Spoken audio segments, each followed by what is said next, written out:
नमस्कार. हा नमस्कार कुठल्याही व्यवसायासाठी लाख मोलाचा आहे.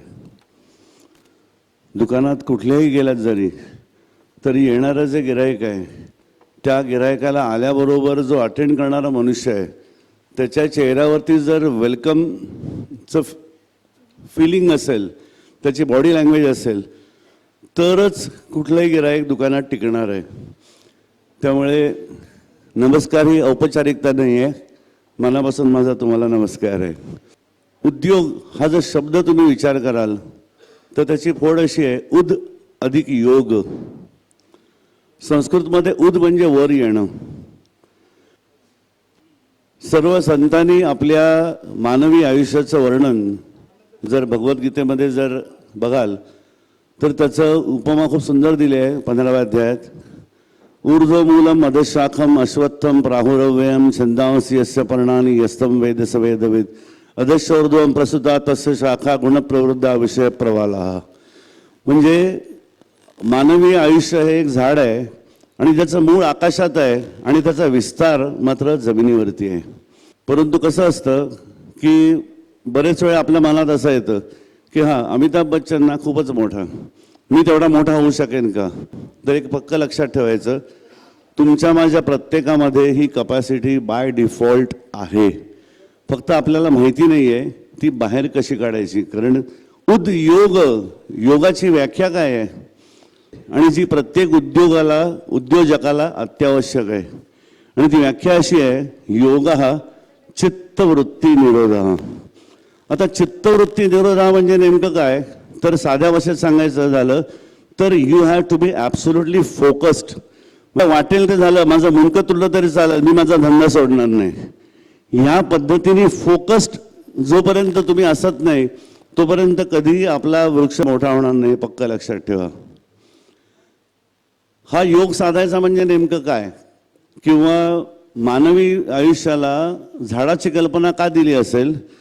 किंवा सगळ्या संत मंडळींनी, सगळ्या ऋषीमुनींनी आपल्यासारखी हाडामासाची माणसं आजूबाजूला असतानाही वृक्षवल्ली आम्हा सोयरे वनचरे का म्हटलं असेल?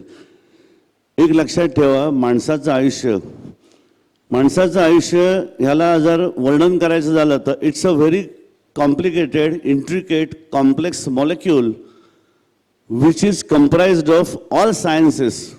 त्यामुळे खऱ्या अर्थाने जर आपल्याला आपलं आयुष्य प्रॉलिफरेट करायचं असेल, तुमचा उद्योग फिनॉमिनली तुम्हाला वाढवायचा हवा असेल, जर इच्छा असेल तर त्यासाठी आयडियल फॉलो कोणाला करायचं आहे? तर हे सगळे नीतिनियम, हे सगळे बिझनेसचे रूल्स निसर्गामध्ये असे रेलचेल संबंध मांडलेली आहे. एक साधं उदाहरण सांगतो. तुम्ही कुठलं झाड बघितलं आहे का? आजूबाजूला झाड वाढतं कसं? सुरुवातीला जेव्हा एखादं झाड मोठं व्हायला लागतं तेव्हा काही वेळेला बघा, तुम्ही बारकाईने आपण पाहत नाही, असं झाड वर येतं आणि एका साईडला उजवीकडनं कुठेतरी छोटीशी पालवी फुटते. आपल्याला वाटतं आता ही ब्रांच मोठी होणार बरं का, आणि एवढ्यात काय होतं, त्याची वाढ तिथेच थांबते आणि इथून कुठून तरी डावीकडनं ते झाड मोठं व्हायला लागतं. आपल्या लक्षात येत नाही, कारण आपण एवढा विचारही करत नाही की असं का झालं असेल. तर त्याचं उत्तर असं असतं की इथे पहिल्यांदा चान्स आहे असं वाटल्यानंतर तिथं पहिल्यांदा झाडाला पालवी फुटते, पण त्यानंतर त्या झाडाला लक्षात येतं की शेजारीच कुठली तरी एक मोठी बिल्डिंग बांधायला घेतलेली आहे बिल्डरने, किंवा कन्स्ट्रक्शन होत आहे, किंवा 2 मजले चढलेत. मग 2 मजले चढल्यानंतर मला लागणारा सूर्यप्रकाश ह्या फांदीकडनं मिळणार नाही आहे म्हटल्यानंतर झाड त्याचा प्लॅन बदलतं आणि अल्टरनेटिव्ह प्लॅन म्हणून डावीकडनं फूट वाढायला लागतं आणि ते झाड तिथून मोठं व्हायला लागतं. हे सगळे विचार बिझनेसमध्ये अत्यावश्यक आहेत. म्हणजे नेमकं काय? किंवा झाड वाढतं कसं?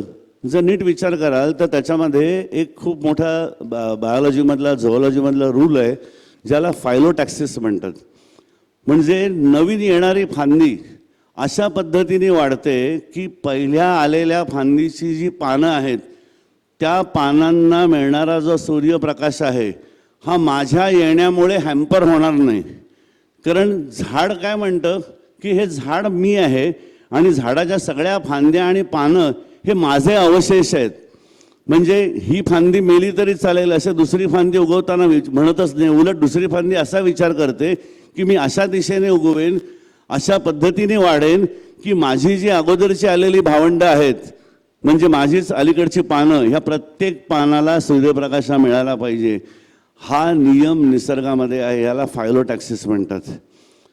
आजच्या जगामध्ये झालंय काय की कॉर्पोरेशन आणि कॉर्पोरेशन, सगळीकडे कॉर्पोरेट वर्ल्ड झालंय. म्हणजे दुसऱ्याला मारा आणि वर चढा, या पद्धतीने निसर्ग प्रॉलिफरेट होत नाहीये.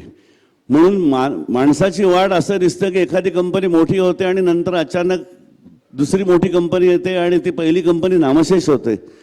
पण असं दिसत नाही निसर्गामध्ये. निसर्गामध्ये कंटिन्युअस ते नवीन झाडं तुम्हाला उगवताना दिसत आहेत, मशरूमसारखी, आणि सगळी गुण्यागोविंदाने वाढत आहेत. याला म्हणतात कॉपरेशन. हे फिजिक्समधला बेसिक रूल आहे, ज्याला म्हणतात परफेक्ट डिस्ट्रीब्युशन ऑफ एनर्जी, ज्याला क्वांटम फिजिक्समध्ये नेग एंट्रोपी असं म्हणतात. या नेग एंट्रोपी किंवा परफेक्ट डिस्ट्रीब्युशन ऑफ एनर्जी ह्या एका तत्वावरती, प्रिन्सिपलवरती निसर्ग टिकून आहे, आणि निसर्ग आहे म्हणून आपण आहोत.